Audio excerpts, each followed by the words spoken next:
Primeira Epístola de Paulo aos Coríntios, capítulo 11, versículo 23 em diante. Vamos ler até o 26. Primeira Epístola de Paulo aos Coríntios, capítulo 11, 23 ao 26. Hoje, celebrando a ceia do Senhor, e, como sempre dizemos, é o único culto que nós temos, assim, a mensagem presa ao culto, né? Nesse sentido. Nos demais cultos nós fazemos exposição bíblica e o texto dita o que nós vamos pregar, mas na ceia do Senhor, a ceia dita o que nós vamos pregar, porque ela foi estabelecida como um memorial, a fim de que nós nos lembrássemos não apenas do que Cristo fez por nós, mas também dos benefícios da obra que Ele realizou e também das promessas futuras e eternas que nos aguardam em função da obra que Ele realizou. Então é o único culto que nós, entre aspas assim, determinamos aquilo que deve ser pregado. Se não for nós que viemos fazer a ceia, for um pastor auxiliar, então ele já é informado que ele deve pregar algo que diga respeito à obra de salvação que Jesus Cristo realizou, os benefícios que essa obra trouxe para a nossa vida no tempo presente, ou os benefícios que essa obra trará para o tempo futuro. Então, vamos ler capítulo 11 de 1 Coríntios, verso 23 e diante, diz: porque eu recebi do Senhor Jesus o que também vos ensinei, que o Senhor Jesus, na noite que foi traído, tomou o pão, e tendo dado graças, o partiu e disse: tomai e comei, e isto é o meu corpo que é partido por vós, fazei isso em memória de mim.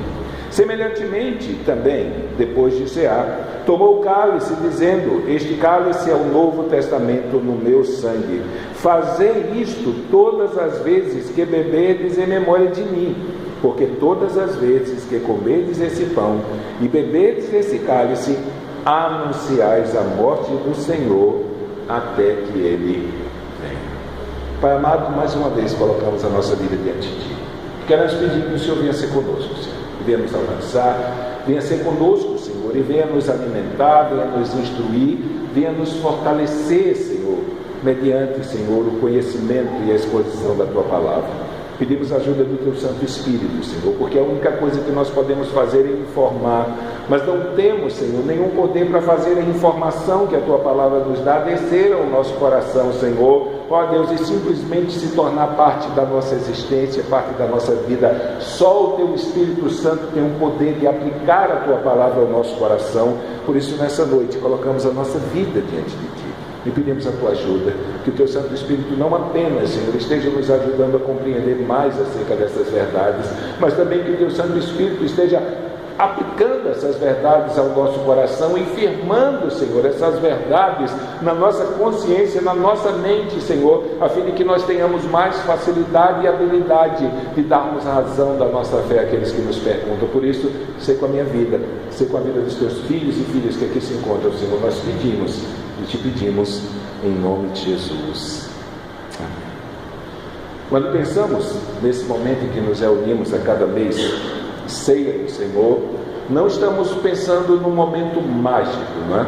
Algumas denominações, elas apresentam a ceia como um momento mágico, e é exemplo do erro da Igreja Católica quando ensina a doutrina da transubstanciação, que diz que quando você come o pão se torna de verdade, ele é transformado no corpo de Jesus Cristo, e quando você bebe o vinho, no caso católico, os fiéis não bebem, porque na tradição católica existe poder do sacerdote para conferir bênçãos espirituais para aqueles que ele guia, para o rebanho que ele pastoreia. Então, nesse sentido, só o padre, como mediador dessas bênçãos, por celebrar a missa, a repetição do sacrifício de Cristo, só o padre toma, mas eles dizem que quando o pão é comido, ele se transforma no corpo de Cristo, literalmente, e quando o vinho é bebido, ele se torna no sangue de Cristo. Nós não acreditamos nessas verdades ou desses ensinos, porque não condiz com aquilo que as Escrituras ensinam. A ceia não foi estabelecido como um ato mágico. Aí, durante toda a história da igreja, nós tivemos alguns problemas sérios de discussões e debates teológicos sobre essa realidade na ceia e as implicações que ela traz. Então a ceia não é um momento mágico onde por comer o pão e beber o vinho ou o cálice de suco, o que você comeu e o que você bebeu são transformados miraculosamente, e no final de tudo o que você comeu e bebeu foi a carne de Jesus Cristo e o sangue de Jesus Cristo. Outros dizem que no momento da ceia, Cristo ele se revela de maneira especial para nós. Então, alguns que não defendiam a ideia da transubstanciação, da transformação dos objetos, eles defendiam que no momento da ceia Cristo se manifesta de maneira especial e está presente no meio do seu povo. E aí nós fazemos distinção entre culto e culto, porque Jesus disse que estaria conosco todas as vezes que nos reuníssemos em seu nome. Então a parte da ceia, em todo e qualquer momento em que como povo de Deus nós nos reunimos para cultuar o Senhor, para adorar ao Senhor, para aprendermos a sua palavra, Ele prometeu estar conosco. E mesmo a parte desses momentos de reuniões de culto, no final de Mateus capítulo 28, no verso 20, ele termina o livro de Mateus termina com a frase: e eis que eu estou convosco todos os dias até a consumação dos séculos. Então, nesse sentido, nós temos a certeza de que temos a companhia de Cristo o tempo inteiro, em todo tempo, e em todo lugar, e em toda circunstância. Ele nunca nos deixaria, nunca nos desampararia, como disse o escritor aos Hebreus. Então, quando nós celebramos a ceia do Senhor, nós estamos celebrando um ato que foi estabelecido pelo próprio Jesus Cristo em uma das suas duas ordenanças. Alguns grupos evangélicos atribuem o nome sacramento. Nós normalmente não usamos o nome sacramento pelo fato de ele ser usado pelo catolicismo com uma ideia um pouco diferente daquilo que as Escrituras ensinam. Mas nós recebemos como igreja duas ordenanças de Jesus Cristo que deveriam ser celebradas no meio do seu povo. Uma vez na vida, que é o rito do batismo.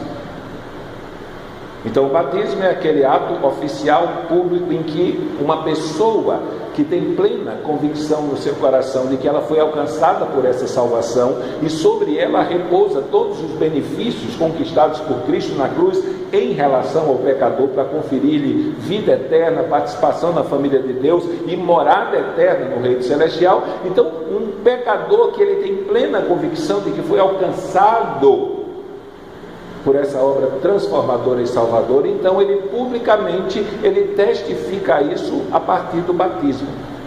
É uma declaração oficial dele de que ele tem plena certeza de que a obra salvadora de que Cristo realizou na cruz do Calvário em prol do pecador alcançou a vida dele e ele agora tem certeza que está salvo.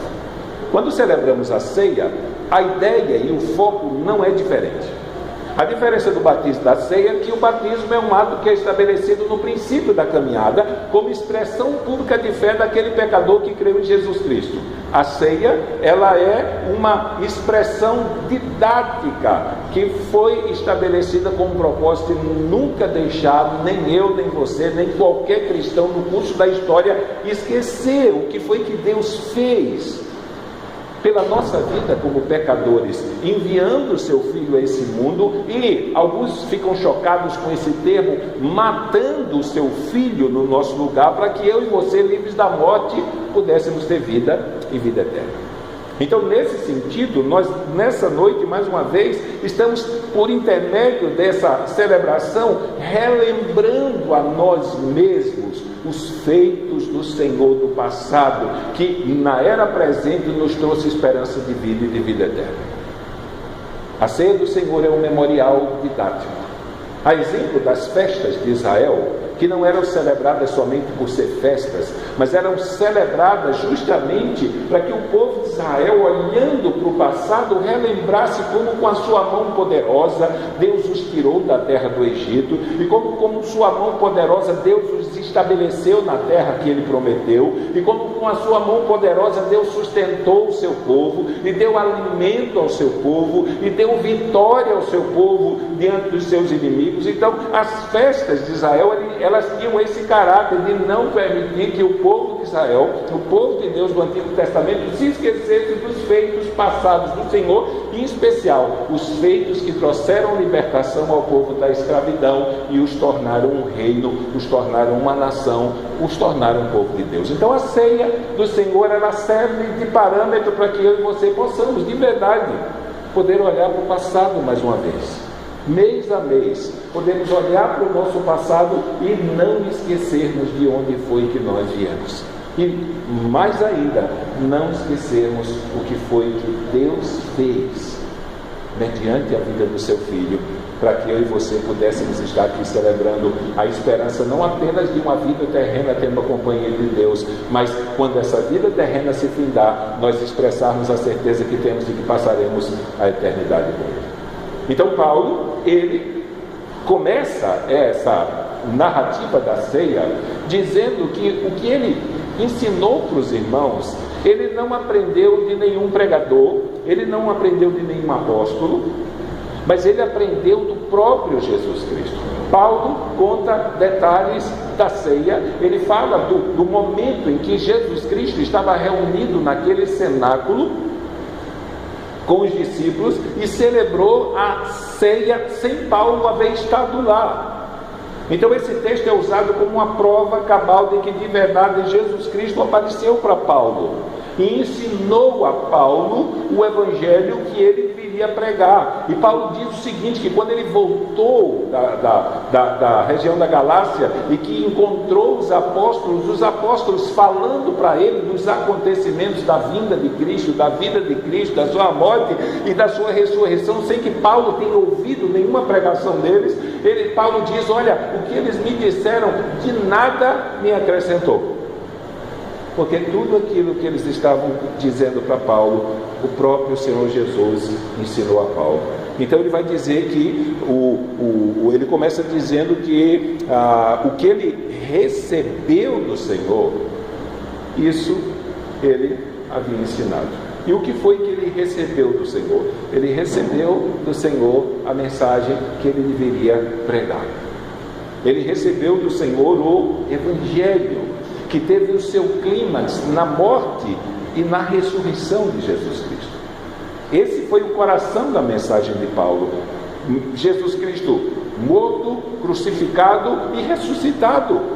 Porque a ressurreição de Cristo era um marco histórico em que nós poderíamos dizer que o carimbo e o selo de Deus foi dado e ali estava para o mundo declarado de que o Messias verdadeiro, aquele que foi prometido por Deus, veio. E ele realizou a obra que precisava ser realizada para salvar pecadores e Deus aceitou a obra que ele realizou.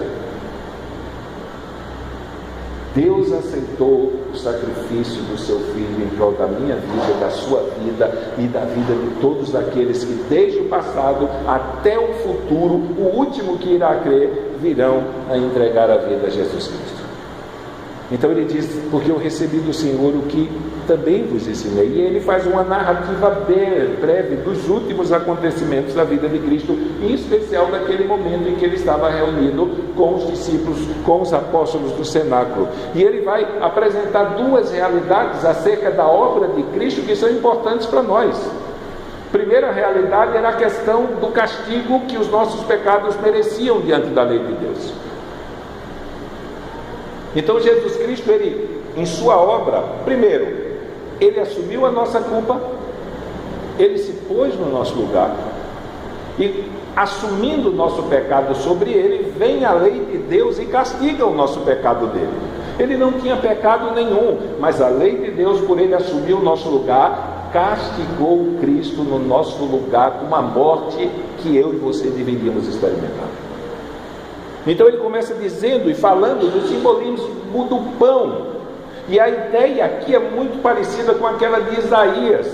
Principalmente por quê? Porque Cristo pregado naquela cruz, como maldito, recebendo a maldição sobre si, não a maldição dele, não a maldição que ele merecia, mas a maldição que eu e você carregávamos por causa do nosso pecado, a fim de que eu e você pudéssemos olhar para o futuro sem nos preocupar mais com essa realidade, por sabermos que pela graça pela misericórdia e pelo amor de Deus, nós vamos ser conduzidos até o fim, e até aquele dia em que o que é corruptível se revestirá de incorruptibilidade, e o que é mortal se revestirá de imortalidade, e aí estaremos para sempre com o Senhor. Mas até aquele dia, a sua graça, a sua misericórdia e o seu amor incondicional vão nos acompanhar. Então não existe mais castigo, porque o castigo, como lá em Isaías 53 é dito, que nos traz a paz, Deus lançou sobre ele. Então Cristo recebeu o nosso castigo, Cristo recebeu a punição pelo nosso pecado, então não existe mais punição, não existe mais. A conta foi paga, o escrito de dívida foi cravado na cruz.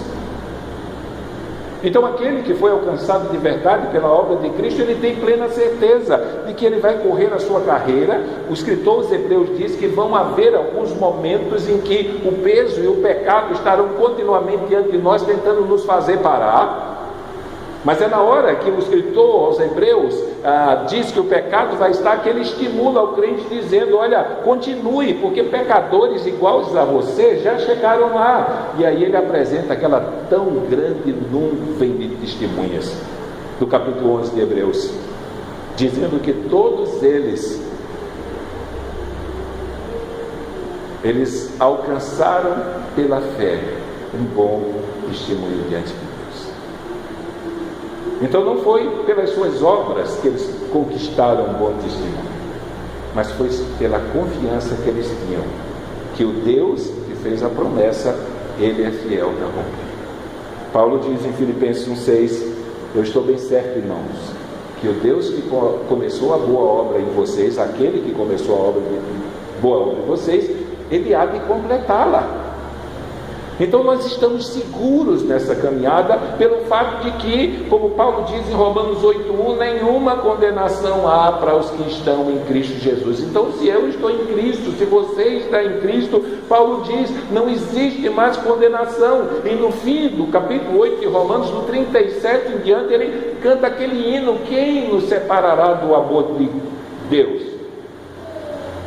Será tribulação, angústia, perseguição, fome, nudez, perigo ou espada? Principados, potestades, coisas do presente, do porvir, poderes, alturas, ou qualquer outra criatura. Ele diz, nem que haja uma criatura que Deus haja criado sem revelar nas Escrituras, nem que ela se levante contra nós para tentar nos impedir de cruzar a linha de chegada, ela vai poder. Porque nada, absolutamente nada, poderá nos separar mais do amor de Deus que está em Cristo Jesus nosso Senhor. Foi um sacrifício eficaz, foi um sacrifício poderoso para cumprir com o propósito para o qual ele foi feito. Então, por causa dos nossos pecados, por causa da herança do pecado de Adão sobre a nossa vida, todos nós merecíamos, no fim da nossa carreira, no fim da nossa vida e no fim da existência dessa era em que vivemos, desse mundo que vivemos, recebermos o castigo devido pela lei de Deus, santa e justa. Mas Deus nos amou tanto que Ele enviou seu Filho a esse mundo para tomar o meu lugar e o seu lugar. E todo o castigo que nós mereceríamos receber, não apenas como herança do pecado de Adão, mas por todos os pecados que eu e você cometemos e iremos cometer até o fim da nossa vida, todo o castigo que todos eles mereciam, Deus lançou sobre o seu Filho, a fim de que eu e você, pela fé, pudéssemos dizer: eu estou livre. Então, o castigo que nos traz a paz, Deus lançou sobre ele. E aí nós lembramos das palavras do apóstolo Paulo, em Romanos 5,1, ele diz: sendo justificados pela fé, temos paz com Deus. Temos paz com Deus. Lá no 5,9 ele vai dizer que quando nós éramos inimigos de Deus, fomos reconciliados, agora somos amigos. Essa paz é justamente esse ato de reconciliar pessoas que estavam separadas por alguma barreira. Então, se por um lado ele começa dizendo que Jesus Cristo mostrou a ele que pela sua obra, pelo Evangelho, que todo o castigo que os nossos pecados, os pecados dos pecadores mereciam, Deus lançou sobre ele na cruz. Por outro lado, ele também demonstra que o motivo pelo qual nós deveríamos ser castigados pela cruz, Deus também removeu.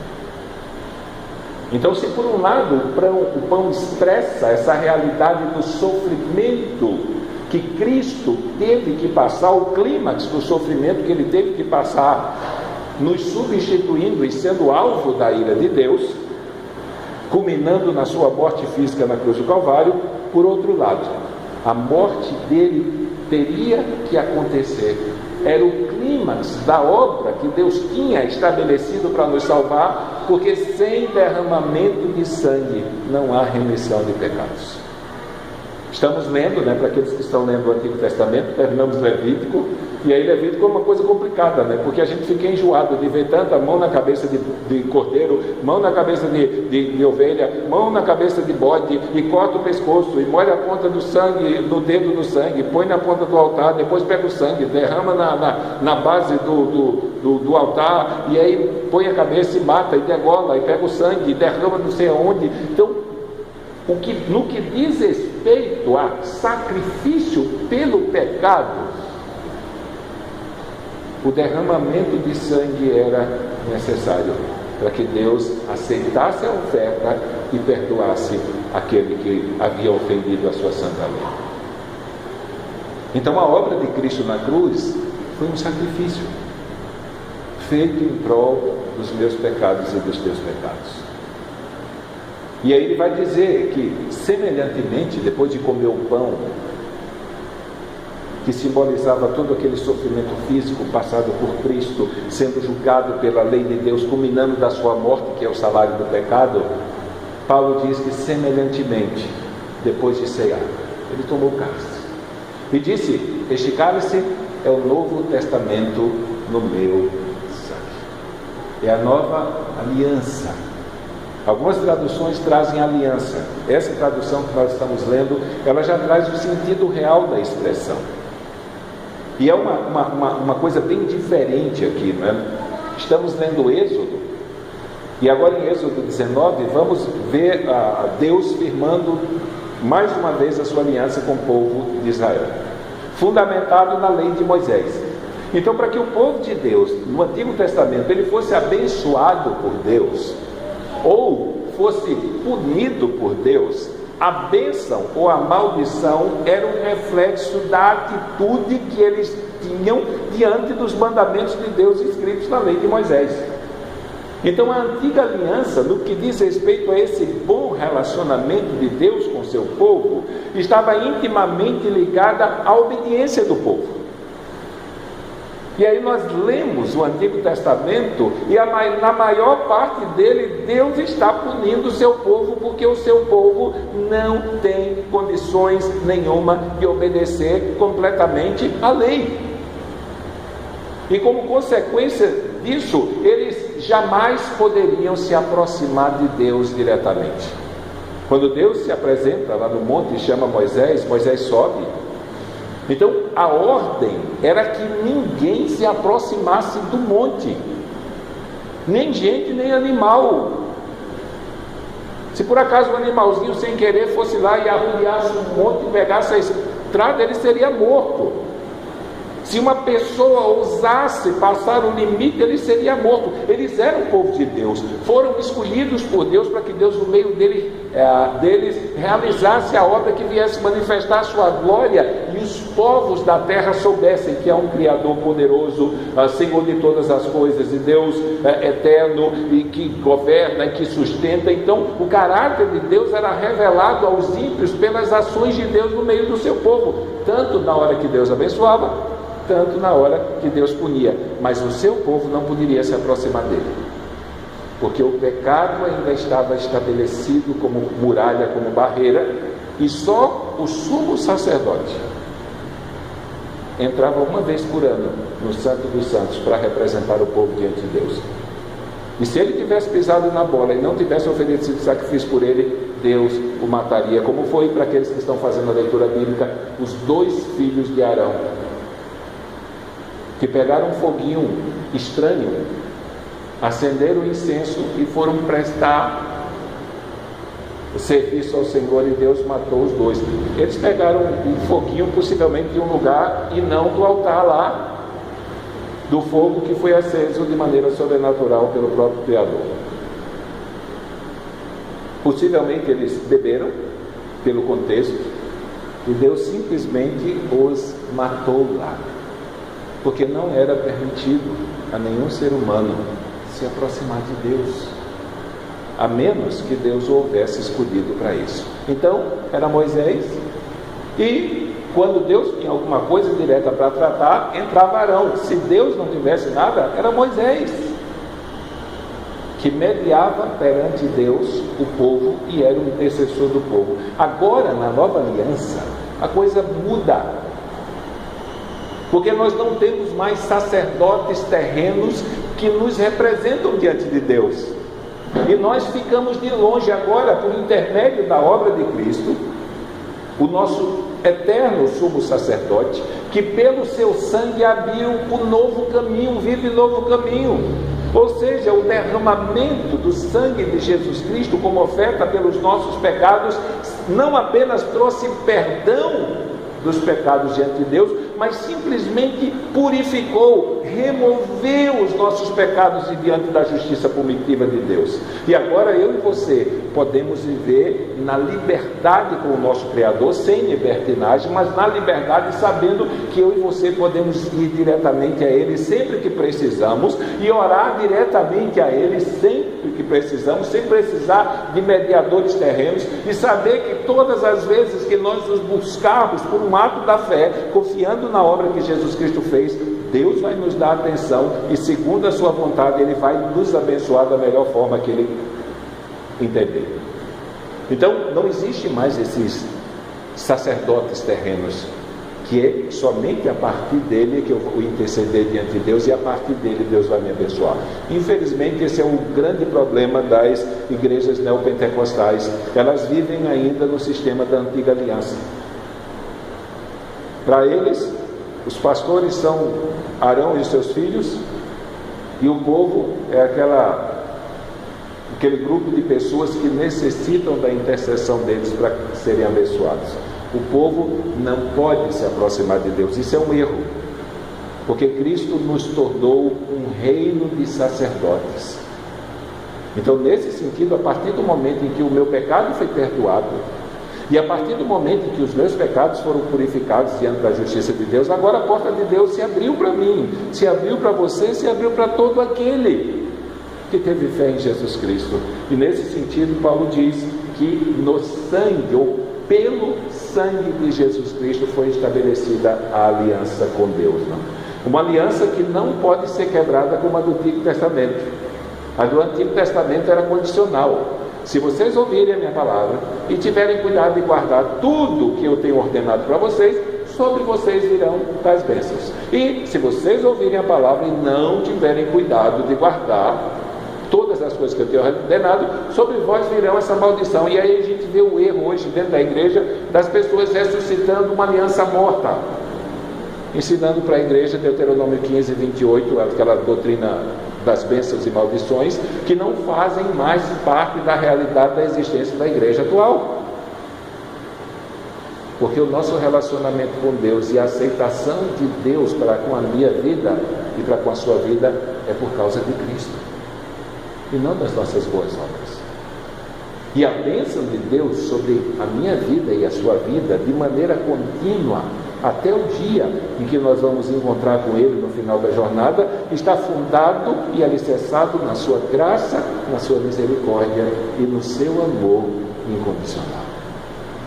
Então, quando nós participamos da ceia do Senhor, um sentimento que brota e cresce em nosso coração é a certeza que nós temos de que Ele começou a obra e Ele vai completar.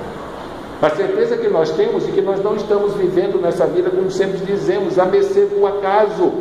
à mercê das circunstâncias que assolam esse mundo, mas nós estamos sendo conduzidos pela potente mão do nosso Criador, que um dia abriu os nossos olhos e nos fez nascer de novo pelo poder do Espírito Santo. Nos fez enxergar na cruz a solução maior da nossa vida, que era o problema do nosso pecado. Gerou em nosso coração fé para confiar na obra de Cristo como feita para salvar um pecador como nós. E pelo mesmo Espírito nos fez olhar para as promessas eternas dele com a certeza de que elas são nossas. Não importa o que venha acontecer com esse mundo, não importa o que venha acontecer com a nossa vida, elas são nossas e se tornarão definitivamente nossas, ou no dia que nós partirmos para encontrar com o Senhor, ou no dia que Ele voltar para nos levar para estar com Ele para sempre. Então, quando nós comemos esse pão e bebemos esse cálice, nós apenas estamos dizendo: eu tenho certeza, não por minha causa, não por aquilo que eu fiz, mas eu tenho certeza de que quando Jesus Cristo voltar para buscar o seu povo, para buscar a sua igreja, para a levar para habitar com Ele no seu reino eterno de glória, eu vou estar no meio daquela multidão que Ele veio buscar. Porque Ele veio no passado e realizou a obra completa da salvação. Essa obra alcançou a minha vida, e se ela alcançou a minha vida, eu vou estar no meio do povo que Ele vai levar. Por isso que Paulo termina aqui no 26, dizendo: porque todas as vezes que comerdes esse pão e beberdes esse cálice, anunciais a morte do Senhor até que Ele venha. Então a ceia, ela é um momento atemporal, assim, se a gente puder dizer, né? Porque na hora da ceia nós olhamos para o passado e vemos Cristo na cruz, morrendo para salvar pecadores. Enquanto estamos nesse momento presente, nós estamos celebrando a realidade de que a morte dele na cruz para salvar pecadores salvou um pecador como eu, e salvou de tal maneira que agora eu posso olhar para a sua segunda vinda tranquilo e descansado por essa obra poderosa que Ele fez no passado, e certo de que quando Ele voltar, eu vou estar no meio do povo que Ele vai levar. Então, nessa noite, eu quero convidar você para participar desse momento. Foram estabelecidos alguns critérios denominacionais, e antes das denominações surgirem, né? Na verdade, o critério para que possa participar da ceia pessoas que são batizadas, ela foi estabelecida já no final do primeiro século, com o cuidado que a igreja tinha para com o que vem depois do verso 26, né? Que quem comer e beber indignamente será réu de juízo. E aí Paulo vai dizer: por causa disso, muitos estão doentes, muitos estão fracos, e Deus já matou um bocado. Muitos dormem, no sentido de que o próprio Deus puniu aquelas pessoas com a morte física por cearem indignamente. Então havia uma preocupação da igreja que eles soubessem o que estavam fazendo antes de fazer, para que, por não informar, eles se tornassem alvos do juízo definitivo do juízo de Deus sobre eles, colocando-os debaixo de uma enfermidade, colocamos numa situação que a gente não tem como definir direito a questão do fraco, ou até Deus matando eles, levando eles à morte física por cearem indignamente. E aí foi estabelecido no final do primeiro século que o novo convertido teria que ser discipulado primeiro, e depois que terminasse o discipulado e ele expressasse que cria em tudo aquilo que ele aprendeu, aí sim ele era batizado e tomava a sua primeira ceia, dependendo da época, cerca de 2 ou 3 anos depois que ele havia se convertido. Então, nesse sentido, nós estamos aqui para celebrar a ceia do Senhor, para pegar o pão e olhar para o passado e ver Cristo sendo castigado no nosso lugar, pegar o cálice e ver no seu sangue a bênção de Deus derramada sobre a nossa vida, que nos trouxe perdão e purificação. E porque Ele recebeu o nosso castigo e o seu sangue trouxe perdão e purificação para os nossos pecados, nós olhamos para a sua vinda, sabendo que, se cremos nele, nós vamos estar no meio do povo que Ele vai levar para habitar com Ele eternamente. Então Paulo diz: analise o homem a si mesmo e coma desse pão e beba desse cálice. Por isso, feche seus olhos curve a sua cabeça e apresente a sua vida diante de Deus. E se você de verdade crê que Cristo recebeu o seu castigo na cruz do Calvário, todo o castigo que o seu pecado merecia, se você crê que o sangue dele derramado na cruz trouxe perdão e purificação para o teu pecado, e por causa disso, você pode olhar para a sua segunda vinda e dizer: eu vou estar no meio do povo que ele vai levar para habitar eternamente, então você é convidado para cear com Deus nessa noite. Por isso, olha ao Senhor, apresente a sua vida.